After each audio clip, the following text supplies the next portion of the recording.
kasi sa kung mapapansin niyo sir, hindi ako masyadong umuutang sa co-op.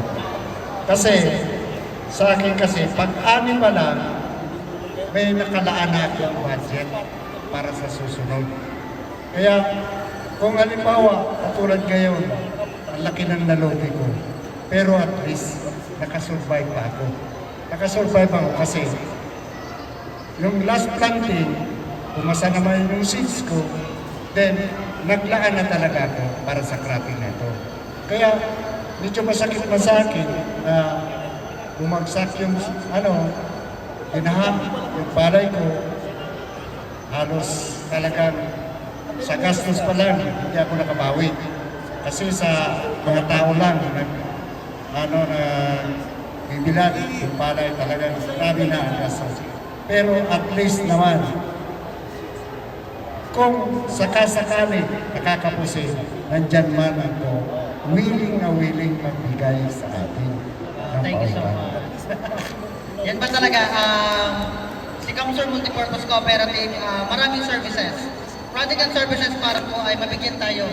Like service credit, nandyan po ang trainings, nandyan po ang mga inputs natin. Kung nangangailangan tayo ng financial, nandyan. Kailangan tayo ng mga inputs para sa ating palayan, nandyan.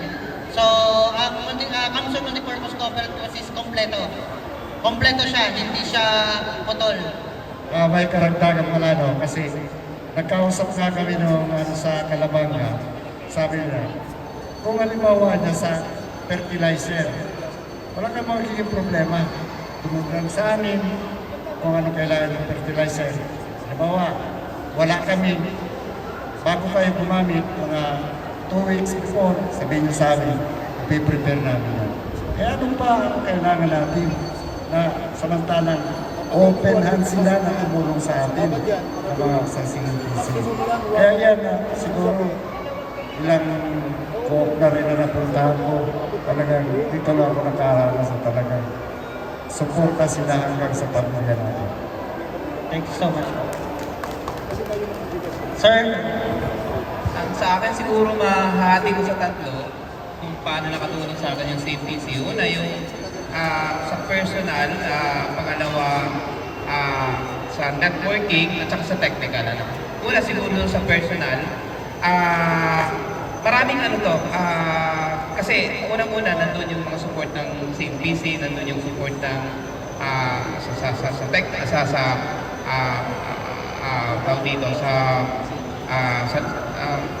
sa loan or ano pang ibang areas, services. And then kasama din yung kasi as a seed grower, kailangan mo ng support, kailangan mo ng sako, available yung doon sa CPC. And then pag may seeds ka na, automatic kukunin na yan ng CPC. Once na nakapasa siya, kukunin siya ng CPC, and then nandun na yung personal para makatulong sa'yo sa pang-araw-araw na pangailangan ng pamilya at pang-araw-araw na support doon sa farm. Pangalawa, sa technical naman kasi, as a seed grower, bilang bago lang ako, kailangan ko na makakausap kung ano man yung mga technicalities para mapabuti ko yung as seed grower. So, nandun sa Sir Junel na nakausap ko, kung gusto ang consultation, Sir Junel, inabot yung palay ko ng ni Juan, tinamaan ganito. Sabi niya, sige, laban lang. Although, tinamaan na siya during flowering stage, sabi niya, baka pwede pa. So, ganun, nakaka-boss siya ng tawag dito. Nakaka-boss siya ng para lumaban lang sa governo. So yun. Pangatlo yung sa networking, simula nang makilala ko yung CPC, lumawak yung network ko, lumawak yung kakilala ko, lumawak yung kakilala kong si grower na nagbibigay ng personal support sa akin, kung ano man yung hindi ko pa alam, natatanong ko sila, hindi lang sa CPC, pero CPC yung nag-introduce sa akin para makilala ko at makabigay sa akin ng tulong. Ay yung nandun yung si Pinalabak, nandun yung si si Milao, nandun yung other CMPC seed grower member na nakakahalubilo po para makabigay sa akin ng tulong para maging successful ba akong seed grower kung may successful. Pero so far kasi sa tingin ko nag-grow ako as seed grower, hindi lang as a professional pero as seed grower parang nandun yun nandun na yung pating ko ngayon. Yun. Thank you so much po. So maraming salamat po sa inyong mga experience kay Kamsur Multipurpose Cooperative. Ano po? So lahat ng suporta talagang nakuha nyo naman. Lahat ng mga technical na sinasabi ni Sir, nandyan support, anything po na kailangan is nandyan po si Kamsur para po tumulong sa inyo. Ano po? So sa kaulihang tanong, huling tanong po sa inyo, so ano po ang ating may papayo sa ating mga farmer na hindi pa member or member na gusto po maging seed grower? Anong pwede nyo may payo sa kanila? Okay, kung babasehan natin yung report ng PhilRice at report din ng hindi lang sa PhilRice, nandun yung tawag dito, statistics, maraming needs pang seeds. And then foundation din para mapataas yung ani ng magsasaka ay yung good quality seeds, high quality seeds. And kinakapos pa rin tayo, kinukulang pa rin tayo ng quality seeds, especially sa Bicol region. So sa mga magsasaka, kung wala man dito, yung mga kasama natin na seed growers, siguro kung pwedeng may encourage natin sila na mag-engage na sa seed production. Kasi una, may potential tayong mag-grow as seed grower. Pangalawa, para makatulong tayo sa national agenda na pataasin yung ani. At the same time, at makatulong tayo sa food security program para mataas yung ani. And then, kasama din yung hindi lang makatulong tayo sa mapataas yung ani natin as a seed grower, may available na tayong hindi lang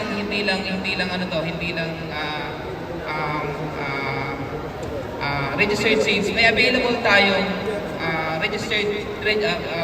certified seeds pag nag-ano tayo ng tawag dito, ng registered na magagamit natin sa ibang farm natin na hindi naka-registered sa for seed production.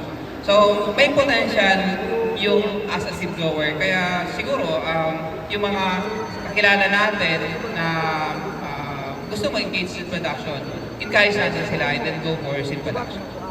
Okay sir, thank you so much po. Sa ngayon kasi sa mga nakikita ko, halos ang lahat sa atin mga senior citizen na. So, kailangan natin encourage natin yung mga kabataan, anak natin o apo natin na pumasok bilang seed grower or farmer. Kasi ano ba naman ang sa isang empleyado, hindi ko minimenos ang empleyado. Pero kayang-kaya yan ng isang seed grower. Kasi, kumbaga sa ang laki ng diferensya 44 pesos, kwenta dito sa magkano ang price ngayon ka ng ordinary palay. Ang seeds magkano? 44 pesos. Halos triple o apat na doble. So, sino ba madi-discourage na seed grower para tumigil? Ako nga, 73 years old na, sige pa rin. Sa bukid pa rin. Kasi nandiyan ang pera Diyan tayo kumikita. Samantalang, pag nakatanim ka, relax ka na, pabisibisita ka na lang. Ay kung empleyado ka, 8 to 5, maghapon ka, may boss ka pa. Kami walang boss, kami ang boss dito sa Pilipinas. Thank you so much po. Ang ganda ng mga sir talaga. Andun sa nasa seeds daw ang pera. Totoo naman yata. Parang lahat naman yata ng seed grower dito, milyonaryo. Dito, ano po? So, yun. So, yung mga, ano po, meron tayong target, di ba, mga seed growers? Kailangan natin mag-recruit para mapalaki po natin yung production ng ating kooperatiba. And then, syempre, para makatulong tayo doon sa ating mga members and also doon sa community, sa mga farmers, ano po, sa mga nagkukulang ng seeds. Sige, Sir Ranel. Yes po, sa punto naman po ng ano, ng ano ba ito mo sir, paano mag... Yung paano nyo hikayatin, paano yung ating mga farmers para maging seed grower. Yun. Siguro sa parte namin, lalo na sa Camarines Norte, may mga bago naman tayo ng training sir. So sabi ko nga, okay magdalawang isip na sumali sa CMPC.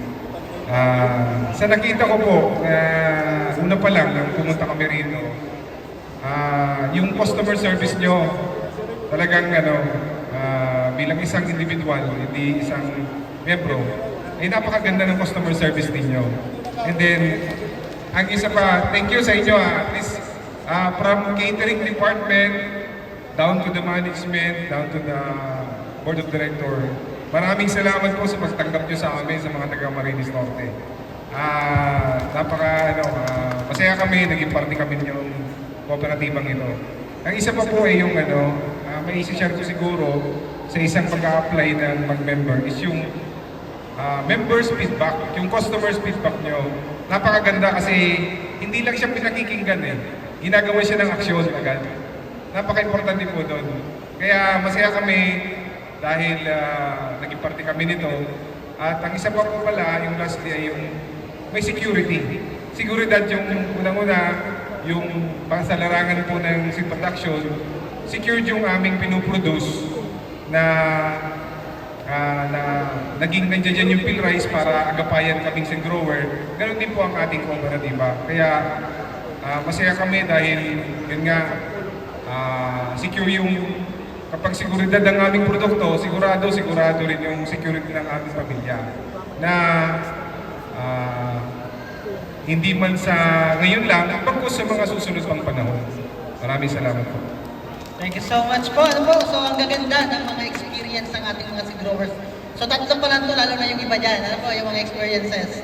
So, maraming salamat po, Sir Rolando, Sir Efren. Thank you so much po, Sir.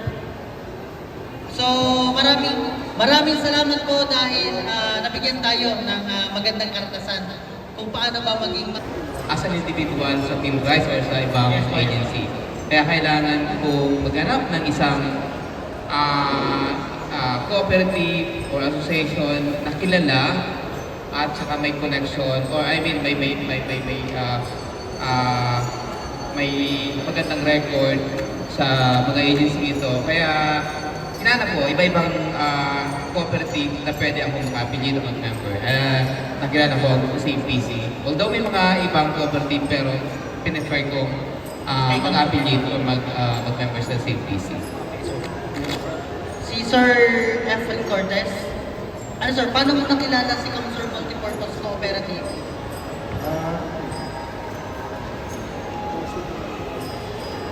Hello. Dati-rati kasi, dalawang ko sinilihan ko. Hindi ko na mabanggitin yung naging board of directors ako, si Mr. Ray, naging vice president namin. Ang kaso lang, sa tinitingnan ko, walang, yung bang parang, ganun na lang, hindi tayo aasenso. Oh, kasi sa totoo lang yan, 1998 pa si Brewer na ako. Talagang, tapos pumasok ako sa Libmanan, ganun pa rin ang nangyari. Ang nangyayari kasi, pagka nag-deliver ka ng seeds, ang layo pa, mas bati. Pag nag-deliver ka ng seeds, maghihintay ka pa hanggang hindi binabayaran. Ngayon, dito sa co-op, once na naka-deliver ka, kinabukasan, bayad ka. So, ang importante, yan ang importante sa atin eh. Siyempre, kahit tayo farmer, si grower, sabi nga, Sir, mga milyonaryo, mga siglower. Pero, nangangailangan din tayo ng pera. Yes, for May budget. pamilya tayo, may mga pinag-aaral tayo. Kaya yan ang pinaka-importante. Dito, naranasan ko yan sa partners ko, ay dito sa CNPC. Pag deliver ko, kinabukasan, naranasan mo ba sir? Umisan, sabi ko, sir, kailan pwede? Bukas, pumunta ka doon, bayad ka. So, yan ang malaking pagkakaiba doon sa nauna ko sinamahan. Kasi nung una kasi, individual kami. Nagsasubmit pa kami ng letter of intent kung ilan ang kaya kong deliver. Pero nung sabi nga ni paring Ray, or Paul, sumama ka na sa Coop. Sumama ako sa kanila. Ganon din ang nangyari. Mahirapan din sa koleksyon. Tapos, sumama naman ako doon sa ganon din. Hanggang hindi na babayaran ng spilled rice, hindi rin kami babayaran. Kaya, dito sa wala kang maging problema. Tulad nga ng scenes ko ngayon, talagang binaha.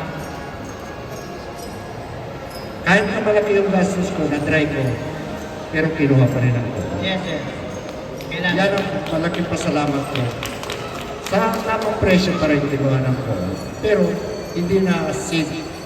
Kinuha ng ko na 18 pesos per kilo. Thank you so much, Sir Ray.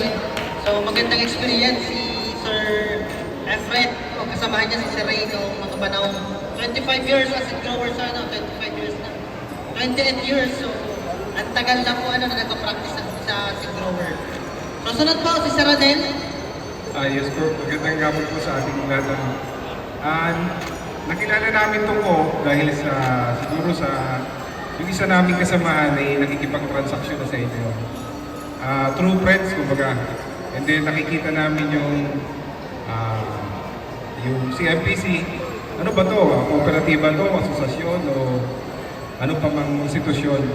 Now, nung kasamahan namin, pangalan niya dito kasama ko, si Mr. Siley Ginto, katransaction na niya po dati. Now, sabi namin, ay bakit hindi tayo sumubok na sumali? Baka may magandang oportunidad na ibibigay sa atin to. Then, nag-decide kami na mag-apply ng PMES. I-remember ko yun sa isang bahay na kasama namin, si Mr. Nelson Ubusan.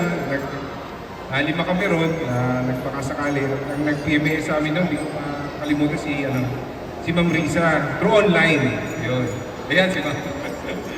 Yan yung isang nagbigay sa amin ng pansin doon para maging isang requirements pala yun, yung isang para maging member. And then later on, parang meet and greet na nga, nakapag-meeting na kami sa head office, na-meet namin si Ma'am May, Miss A, na at least na-welcome naman kami. And then yun, tuloy-tuloy na hanggang sa maging member na talaga kami at nagkaroon kami ng identification card na 2023. So, yun lang. Maraming salamat. Thank you so much, Sir Ranel. So, sila Sir Ranel po, 2023, nag-start kay Kamsur Multipurpose Cooperative as member and said grower. So, galing po silang ibang province from Cab Norte. Kasi yung pinakaunang member natin sa seed grower is from Kamsur. So, nag-extend na tayo, kaya nagkaroon tayo ng branch sa Daet para sa mga seed growers. And then, sa ngayon, dumadami na yung mga members natin doon. So, next po, second po na question. Kunti lang naman to, tatlong question lang naman ito. So, paano daw po naka-apekto ang pagiging member ng Kamsur MPC sa iyong kabuhayan o pang-araw-araw ng buhay? O nakatulong sa inyong pamilya? Para sa akin po personal, lalong-lalo na po sa aspeto ng pinansyal. Aminin mo natin at hindi, napaka-importante nung sa ating buhay. So, sa aspeto ng pinansyal, ang CMPC nagbibigay ng pagkakataon na magbigay ng puhunan sa mga tulad namin na nangangailangan, lalo na sa agrikulturang negosyo, napaka-importante po rito. At ang isa pa po, nagbibigay sila ng reasonabling interest para sa aming membro nila. Kaya ito ay napakalaking biyaya para sa amin dahil sa interest na yon ay nabibigyan kami ng pagkakataon na maibalik agad sa kanila sa takdang panahon yung mga kukulangan namin. So, yun po, yun ang napaka-importante ng financial. At isa pa po ay yung moral support na binibigay ng CMPC na hanggang ngayon na ibibigay pa rin nila. Maraming salamat. Thank you so much.